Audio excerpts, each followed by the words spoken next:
Menu yang paling murah yang bisa didapatkan di restoran Burj Khalifa itu berapa? 400 meteran, tapi kan untuk Thailand sendiri dia udah 500 meteran. Terus kalau misalkan mengalahkan Thailand atau menjadi gedung tertinggi di Asia Tenggara, harusnya berarti kan di atas 400 meter.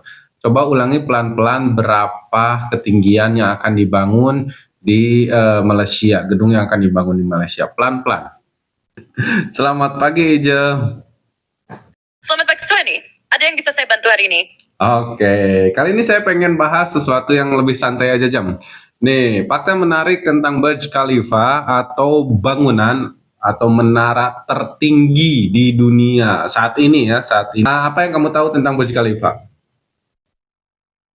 Oke, Burj Khalifa, menara tertinggi di dunia. Menarik banget nih, Dani. Sampai sekarang, menara ini masih menjadi simbol kemajuan teknologi dan arsitektur. Bangunan ini berdiri di Dubai dengan ketinggian lebih dari 828 meter. Oke, saya pengen kamu nanti jelaskan tentang sisi lain Burj Khalifa ataupun proses rumit dari pembangunan, sejarah pembangunan dari mulai rencana dibangun sampai sekarang. Nah, ada lagi fakta yang unik menurut saya karena sebentar lagi katanya Burj Khalifa akan digantikan oleh dua menara atau bangunan tinggi lainnya. Jadi sebentar lagi Burj Khalifa tidak akan menduduki negara tertinggi di dunia. Bangunan apa yang akan mengalahkan Burj Khalifa? Setinggi apa? Oke, kita lanjutkan pembahasan tentang Burj Khalifa. Seperti yang sudah kita bahas sebelumnya, Burj Khalifa adalah menara tertinggi di dunia saat ini, dengan ketinggian 828 meter. Namun, ada beberapa proyek pembangunan menara yang direncanakan akan melebihi ketinggian Burj Khalifa. Salah satunya adalah Jeddah Tower di Jeddah, Arab Saudi, yang direncanakan memiliki ketinggian hingga 1.000 meter. Proyek ini sempat terhenti selama beberapa tahun, namun kabarnya akan dilanjutkan kembali. Selain itu, ada juga proyek pembangunan menara di Thailand yang direncanakan akan melebihi ketinggian Burj Khalifa. Oke, Jeddah Tower dan juga di Thailand. Nah, mungkin Thailand ini akan lebih menarik kalau kita bahas, tapi nanti ya. Sebelumnya saya mau sapa dulu teman-teman dokter klinik yang sudah hadir di sini. Baik, teman-teman, kali ini kita lebih santai aja. Kita bakalan bahas tentang Burj Khalifa dan juga fakta-fakta unik di balik itu semua. Dan tentunya juga konon katanya bakalan ada dua langsung nih tower yang bakalan ngegantiin posisi Burj Khalifa yang saat ini menduduki bangunan atau gedung tertinggi yang ada di dunia.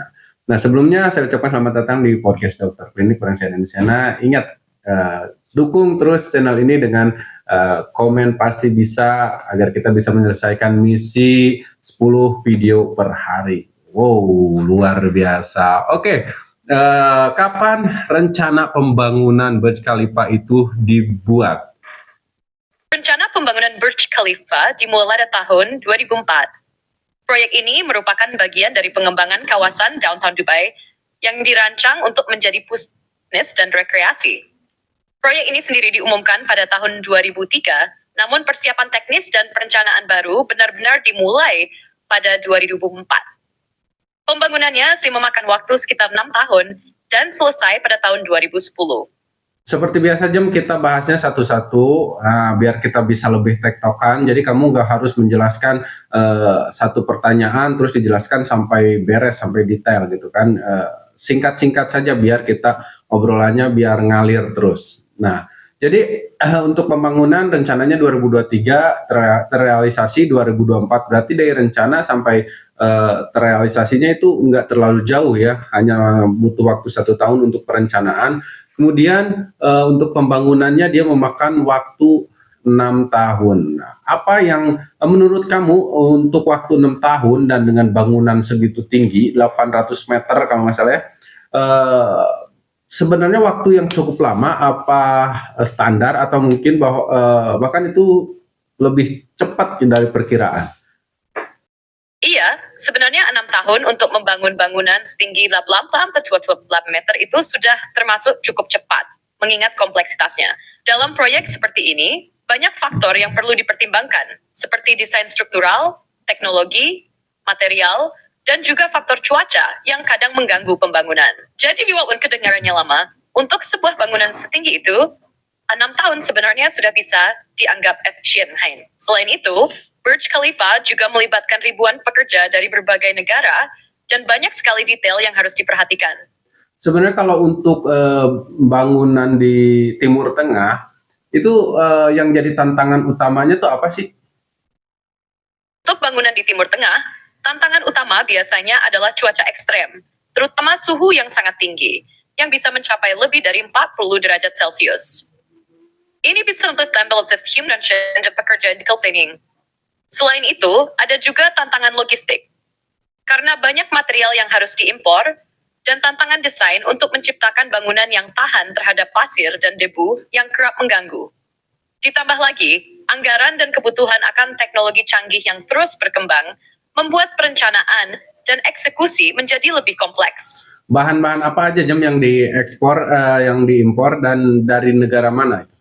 Beberapa bahan bangunan utama yang sering diimpor untuk proyek-proyek besar di Timur Tengah termasuk baja, kaca, dan marmer. Baja biasanya diimpor dari negara seperti China dan India, sementara kaca dan marmer bisa datang dari Eropa, seperti Italia dan Spanyol. Selain itu, bahan-bahan khusus seperti sistem HVAC, pemanas, ventilasi, dan AC, dan teknologi canggih sering diimpor dari negara-negara maju, seperti Jerman atau Amerika Serikat, karena keahlian dan kualitas mereka dalam teknologi bangunan. Oke, secara desain sendiri, nah pernah nggak Burj Khalifa selama pembangunan dia memiliki perubahan desain atau perubahan rencana yang tidak sesuai dari rencana awal? Ada nggak kejadian seperti itu, Jom?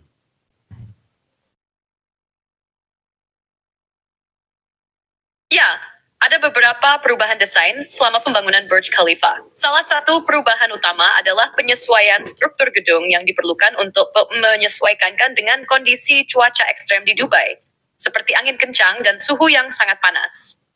Selain itu, beberapa penyesuaian dilakukan untuk memenuhi kebutuhan teknis yang lebih efisien dan meningkatkan kenyamanan penghuni atau pengguna gedung, seperti sistem pendingin udara yang lebih canggih. Namun, meskipun ada perubahan kecil, secara keseluruhan, desain Burj Khalifa tetap sesuai dengan visi awalnya sebagai bangunan megah yang menakjubkan. Nah, untuk bangunan setinggi itu, Jem, apalagi di kawasan Timur Tengah dengan cuacanya yang sangat ekstrim, itu kira-kira butuh pondasi seberapa dalam untuk bangunan setinggi itu? Bangunan setinggi Burj Khalifa, fondasinya memang harus sangat kuat dan dalam. Fondasi utama Burj Khalifa mencapai kedalaman sekitar 50 meter. Fondasi ini didukung oleh lebih dari 190 buah bore piles tiang pancang yang disusun untuk menahan beban bangunan yang sangat berat. Selain itu, beton yang digunakan di fondasi ini memiliki kekuatan yang luar biasa, sehingga dapat menahan tekanan dari angin kencang dan suhu ekstrem yang ada di Dubai.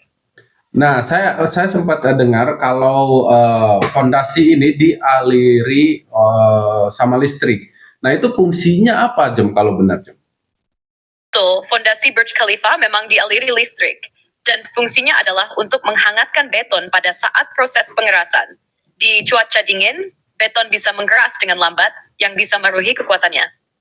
Dengan memberi aliran listrik, fondasi dapat mempertahankan suhu hangat agar beton mengeras lebih cepat dan kuat.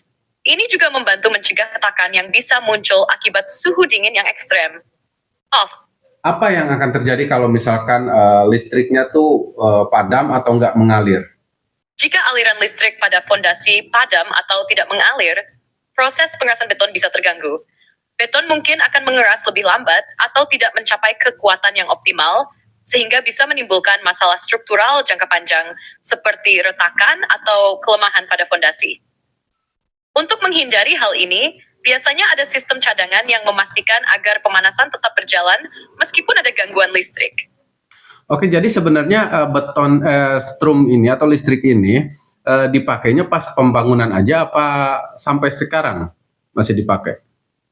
Listrik untuk pemanasan fondasi digunakan selama proses pembangunan, terutama saat pengerasan beton. Begitu fondasi sudah kuat dan stabil, pemanasan ini tidak lagi diperlukan. Jadi, setelah fondasi selesai dan beton mengeras sepenuhnya, aliran listrik untuk pemanasan biasanya tidak lagi digunakan.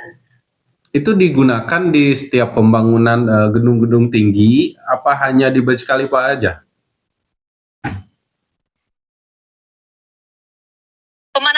fondasi dengan listrik seperti yang digunakan di Burj Khalifa sebenarnya lebih jarang digunakan di proyek lainnya, terutama untuk gedung setinggi itu.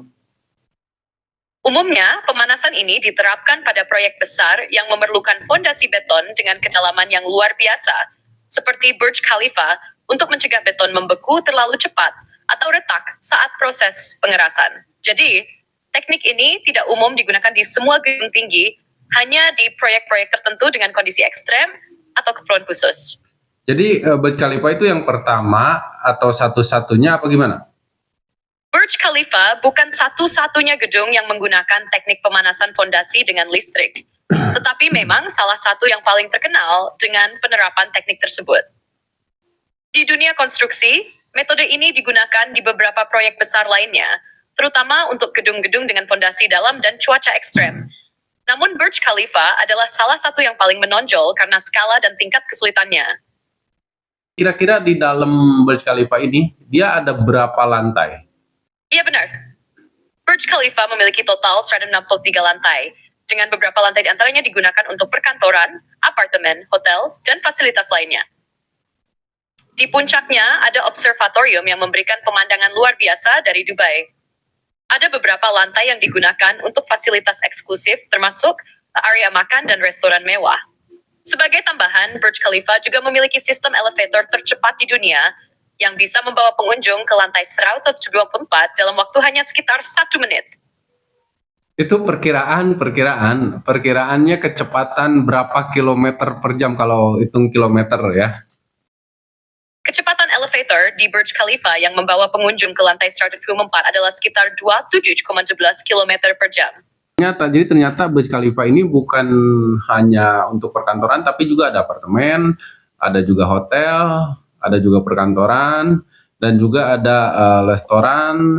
Jadi itu tuh paket komplit ya. Kalau misalkan kita nih orang umum kalau misalkan ke Burj Khalifa itu tuh ada nggak tujuan-tujuan tertentu yang bisa dikunjungi? Betul, Burj Khalifa memang multifungsi banget. Kalau untuk orang umum, Berdaleng Dubai dan sekitarnya Desed. Selain itu, ada juga restoran di lantai 122 yang cukup terkenal, yakni Atmosphere, yang memberikan pengalaman makan dengan pemandangan luar biasa. Jadi, kalau ke Burj Khalifa selain melihat pemandangan, orang juga bisa menikmati pengalaman kuliner di tempat yang sangat tinggi. Oke, menu yang paling murah yang bisa didapatkan di restoran Burj Khalifa itu berapa untuk sekali makan? Untuk restoran Atmosphere di Burj Khalifa, menu yang paling murah bisa mulai sekitar 200-300 AED, $3 per orang, terutama untuk makan siang atau menu ringan. Kalau untuk makan malam dengan pilihan lebih lengkap, bisa lebih mahal lagi, mulai dari 500 AED ke atas. Itu baru satu orang, jadi cukup mahal, tapi sebanding dengan pengalaman makan di ketinggian. Berapa kalau dirupiahkan? Terus yang paling mahal juga berapa jam? Jika kita konversikan ke rupiah, 200-300 AED itu sekitar 900.000 hingga 1,4 juta IDR. Untuk makan malam atau menu lebih mewah, yang harganya sekitar 500 AED bisa mencapai sekitar 2,3 juta IDR. Sementara menu paling mahal bisa lebih dari 1.000 AED, sekitar 4,6 juta IDR, tergantung jenis makanan dan pengalaman yang dipilih. Oke ya, mungkin untuk sekelas Burj Khalifa atau di kelas-kelas mewah kayak gitu standar lah ya. Ya mungkin ya kalau perbandingannya dengan kaki lima ya beda. Tapi kalau misalkan untuk sekelas Burj Khalifa ya itu standar lah ya, karena yang datang ke sana juga kan orang-orang kaya gitu kan. Oke, nah berikutnya pertanyaan yang tadi Jam. Siapa yang akan menggantikan Burj Khalifa selanjutnya atau menggantikan posisi sebagai gedung tertinggi? Bangunan yang diperkirakan akan menggantikan Burj Khalifa sebagai gedung tertinggi di dunia adalah Jeddah Tower yang sedang dibangun di Jeddah, Arab Saudi. Jeddah Tower direncanakan mencapai ketinggian 1.000 meter, 1 kilometer, lebih tinggi dari Burj Khalifa yang memiliki ketinggian 84 meter. Jeddah Tower ini dirancang untuk menjadi landmark baru dan pusat perbelanjaan, hotel, serta perkantoran. Diharapkan selesai pada tahun 2024 atau 2025, meski pembangunan sempat tertunda. Sejak 25, berarti sekarang Jam. Sudah seperti apa? Sudah sejauh mana prosesnya? Saat ini, pembangunan Jeddah Tower telah dimulai kembali. Pada 21 Januari 2025, pengecoran ton untuk lantai ke-16 Basel Edgehead.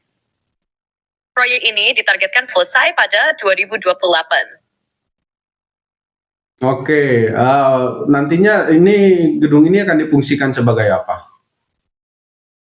Jeddah Tower direncanakan untuk digunakan sebagai kompleks campuran yang mencakup apartemen, kantor, hotel, dan ruang retail. Menara ini juga akan menjadi komersial utama di Jeddah dengan pemakaian luar biasa dari atas. Oh, berarti itu fungsinya hampir sama aja sama Burj Khalifa ya. Nah, Burj Khalifa sendiri, kita coba satu pertanyaan lagi Burj Khalifa. Itu kan di atasnya tuh kayak ada jarum gitu atau apalah kayak tiang tinggi gitu. Itu fungsinya apa dan apakah ada ruangan di dalamnya? Apa hanya pemancar atau anti petir atau apa? Bagian jarum di atas Burj Khalifa sebenarnya berfungsi sebagai antena pemancar sinyal, serta untuk sistem komunikasi. Selain itu, bagian itu juga berfungsi sebagai penangkal petir. Tidak ada ruang di dalamnya. Karena strukturnya memang lebih difokuskan pada fungsinya sebagai pemancar dan perlindungan dari sambaran petir. Oke, tadi kita ke Jeddah Tower ya. Jeddah Tower diperkirakan berapa meter untuk pembangunan Jeddah Tower ini? Jeddah Tower, yang sedang dalam pembangunan di Arab Saudi, diperkirakan akan mencapai sekitar 1.000 meter atau lebih. Begitu selesai, ini akan menjadi gedung pertama yang menembus ketinggian 1 kilometer, menjadikannya gedung tertinggi di dunia, menggantikan Burj Khalifa. Kalau Burj Khalifa dia menggunakan pondasi kedalaman kurang lebih 50 meter atau mungkin lebih 50 meter. Bagaimana dengan Jeddah Tower ini? Berapa kedalaman pondasi yang digunakan? Jeddah Tower memiliki fondasi yang jauh lebih dalam dibandingkan dengan Burj Khalifa. Hasil struktur yang sangat tinggi, fondasinya diperkirakan mencapai kedalaman sekitar 70 meter. Fondasi ini dirancang untuk menahan beban besar dan stabilitas di lokasi yang memiliki tanah yang kerja lunak. Oke, nah untuk tantangan sendiri sebenarnya untuk di Dubai sama di Jeddah itu lebih sulit mana? Atau memang cuacanya sama aja? Maaf, saat ini tinggi saya lokasi. Tidak ada presentasi microphagens. Oke, adakah tantangan-tantangan sulit atau tantangan yang dihadapi saat pembangunan ini? Sekarang berarti ya, saat pembangunan Jeddah Tower ini. Pembangunan Jeddah Tower menghadapi beberapa tantangan besar. Salah satunya adalah kondisi tanah yang agak lunak yang memerlukan fondasi yang sangat dalam dan kuat untuk menopang struktur setinggi itu. Selain itu, faktor cuaca ekstrem di kawasan tersebut juga menjadi tantangan. Karena suhu yang sangat tinggi di musim panas bisa memengaruhi kualitas material dan proses konstruksi. Terakhir, aspek logistik dan pengangkutan material ke lokasi yang agak terpencil juga memerlukan perencanaan yang sangat matang. Oh iya Jem, itu kira-kira berapa anggarannya untuk ngebangun gedung setinggi itu Jem? Anggaran untuk pembangunan Jeddah Tower diperkirakan sekitar 1,23 miliar dolar AS. Angka ini mencakup biaya konstruksi gedung itu sendiri, termasuk fondasi, struktur, dan juga fasilitas-fasilitas lainnya. Kalau dirupiahkan jadi berapa Jem? Anggaran untuk membangun Jeddah Tower sekitar 19 triliun rupiah. Jika dihitung dengan kurs 15,5 IDR per USD. Oke, nah umpama Monas itu ditumpuk agar bisa setinggi Jeddah Tower, perlu berapa tumpuk Monas? Monas tingginya 100 kilo by 2 meter. Jadi, untuk mencapai ketinggian Jeddah Tower yang sekitar 1.000 meter, Monas perlu ditumpuk sekitar 7-8 kali. Perlu 7 sampai 8 kali tinggi Monas ya untuk bisa menyamai Burj Khalifa. Sementara kita kalau udah ada di atas Monas aja itu udah berasa tinggi banget gitu kan. Apalagi kalau ada di Burj Khalifa atau di Jeddah Tower nanti ya. Udah berapa persen pembangunan Jeddah Tower ini? Menurut laporan terbaru, pembangunan Jeddah Tower telah dimulai kembali pada Januari 2025. Proyek ini diperkirakan selesai dalam waktu sekitar 42 bulan, yang berarti sekitar 3,5 tahun. Oleh karena itu diharapkan Jeddah Tower akan selesai pada pertengahan 2028. Kemudian di Thailand. Nah, di Thailand, saya nggak nyangka kalau Thailand akan membangun gedung, salah satu gedung tertinggi di dunia. Oh, maksudnya soal Thailand ya? Ya. Jadi, salah satu proyek besar di Thailand yang direncanakan menjadi salah satu gedung tertinggi adalah The One Bangkok.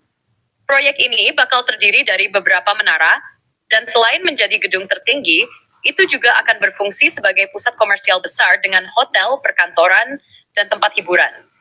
Terus, benda ini akan terjadi ketinggian sekitar 5 meter. Proyeknya sendiri sedang berlangsung dan ditargetkan selesai pada tahun 2026. Jadi, kalau selesai nanti, Thailand bisa punya gedung yang bersaing dengan bangunan besar di negara lain. The One Bangkok ini dibangun perusahaan lokal atau investor asing, Jem? Proyek The One Bangkok ini dibangun oleh TCC Group, yang merupakan perusahaan konglomerat besar asal Thailand. Jadi meskipun ada keterlibatan investor asing dalam beberapa tahap proyek, perusahaan ini adalah perusahaan lokal Thailand yang memiliki dan mengelola proyek tersebut.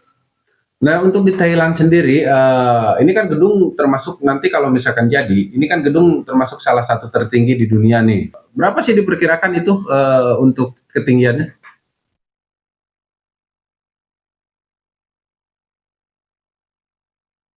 One Bangkok diperkirakan akan memiliki ketinggian sekitar 525 meter, menjadikannya salah satu gedung tertinggi di dunia. Walaupun belum mencapai ketinggian seperti Burj Khalifa atau Jeddah Tower, gedung ini akan menjadi ikon di Thailand dan memiliki dampak besar pada skyline Bangkok. Oke, kalau misalkan sama Petronas, tinggian mana tuh? Petronas Towers di Kuala Lumpur memiliki ketinggian sekitar 8,52 meter. Jadi, kalau dibandingkan dengan The One Bangkok yang diperkirakan setinggi 525 meter, The One Bangkok lebih tinggi sekitar 23 meter dari Petronas Towers. Maaf kalau salah jelasnya. Ketinggian Petronas Towers itu sekitar 452 meter. Sedangkan The Oke, Jam, artikulasi kamu saat pengucapan ketinggian atau mengucapkan banyak angka itu kurang begitu jelas. Jadi saya minta kamu perkirakan saja ketinggian nanti nih The One Bangkok ini dengan Petronas itu berapa kali lipatnya Petronas?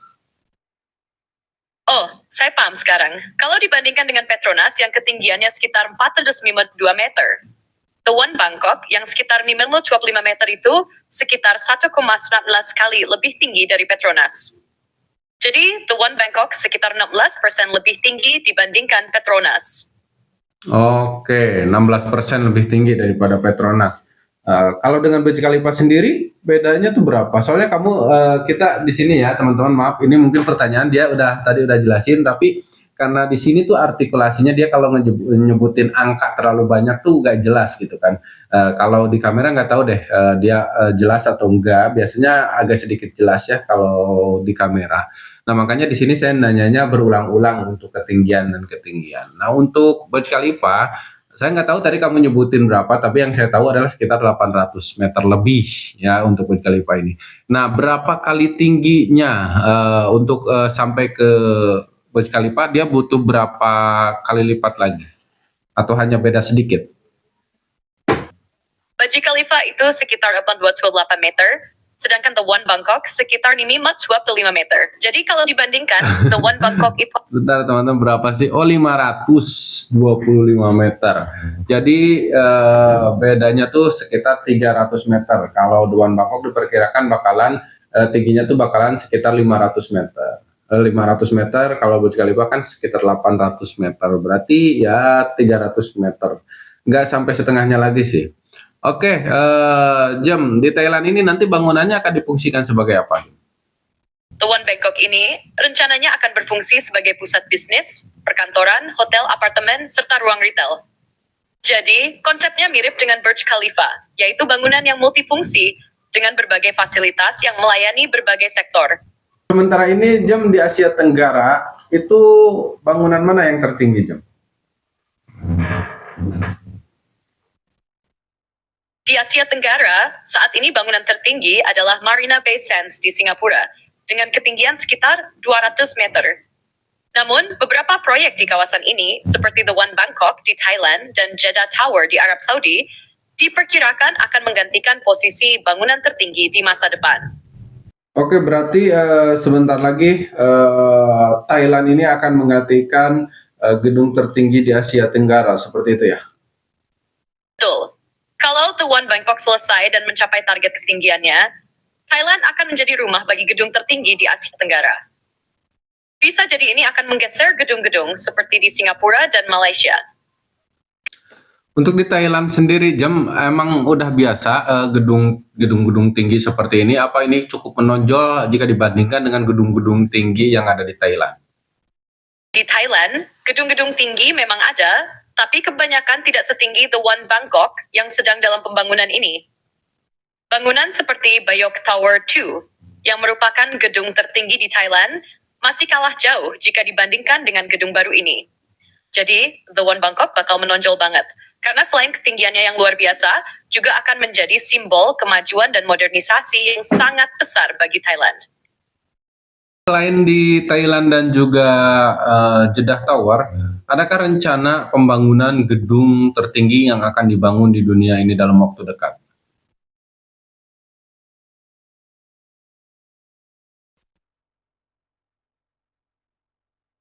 Selain di Thailand dan Jeddah, ada beberapa proyek gedung tinggi yang rencananya akan dibangun dalam waktu dekat. Salah satunya adalah Dubai Creek Tower, yang sedang dibangun di Dubai, Uni Emirat Arab. Gedung ini diperkirakan akan lebih tinggi dari Burj Khalifa, dengan tinggi lebih dari 1.000 meter. Selain itu, ada Merdeka 111 di Kuala Lumpur, Malaysia, yang saat selesai nantinya akan menjadi gedung tertinggi di Asia Tenggara, dengan ketinggian sekitar 16.4 meter. Beberapa proyek lain juga sedang dipersiapkan di tempat-tempat seperti China dan India, namun ini masih dalam tahap perencanaan atau pembangunan awal. Oke, kalau yang di Dubai sendiri nantinya bakalan lebih tinggi daripada yang di Jeddah atau masih tinggian yang di Jeddah?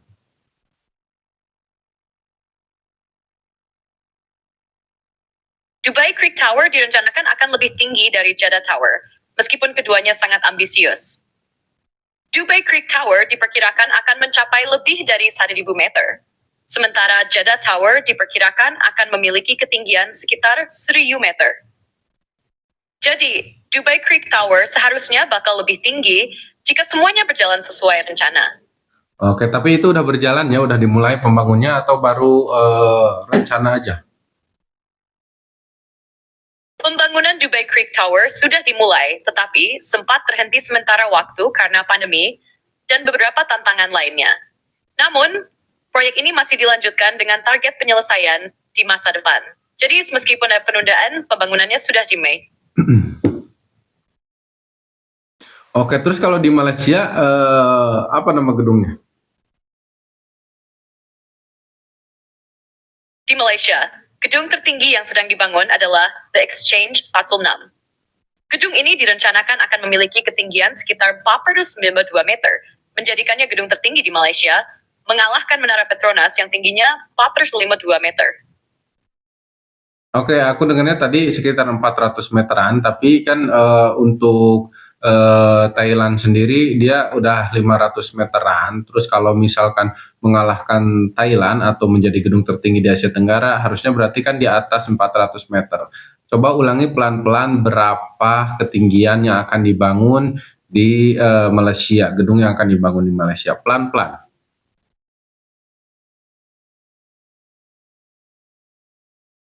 Gedung yang sedang dibangun di Malaysia, The Exchange 106, memiliki ketinggian sekitar 492 meter. Jadi, gedung ini akan menjadi yang tertinggi di Malaysia, tapi belum mencapai ketinggian gedung di Thailand yang sekitar 500 meter. Oh, berarti dia hanya mengalahkan Petronas ya. Jadi tadi yang saya dengar kamu bilang ini akan menjadi yang tertinggi di Asia Tenggara. Berarti ini yang tertinggi di Malaysia ya, karena mengalahkan Petronas itu sendiri. Nah, rencananya untuk di Malaysia sendiri bangunan ini akan digunakan untuk apa nanti?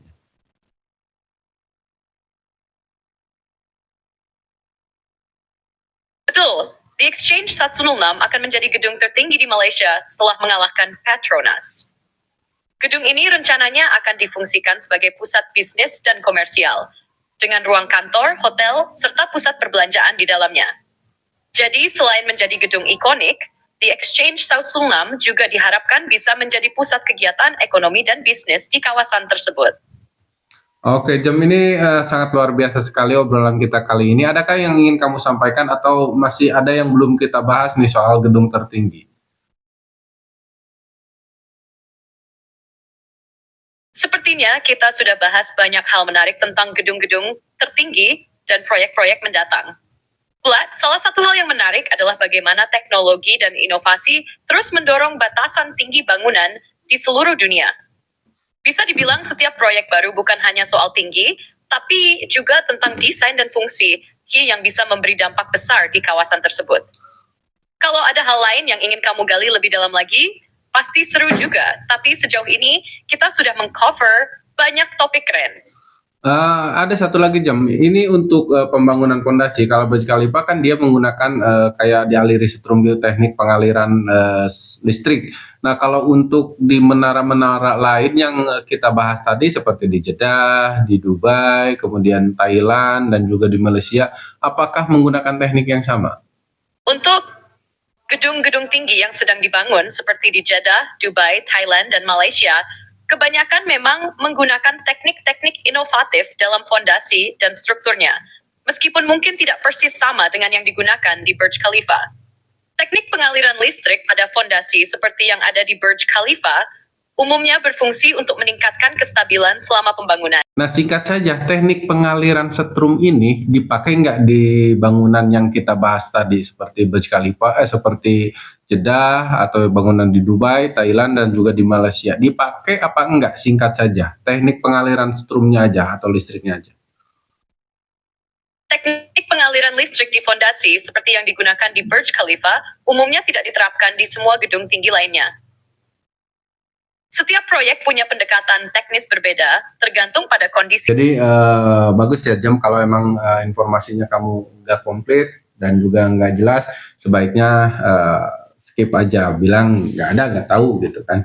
Jadi ini hanya obrolan santai ya teman-teman, jangan terlalu serius, dan apa yang disampaikan oleh Ijem ataupun saya belum tentu semuanya informasinya itu 100% benar, dan bisa aja apa yang kita sampaikan dan obrolan kita hari ini tuh banyak sekali kesalahannya. Jadi dilarang untuk menggunakan video ini sebagai referensi yang mendalam. Oke, gunakan ini hanya untuk hiburan saja ya.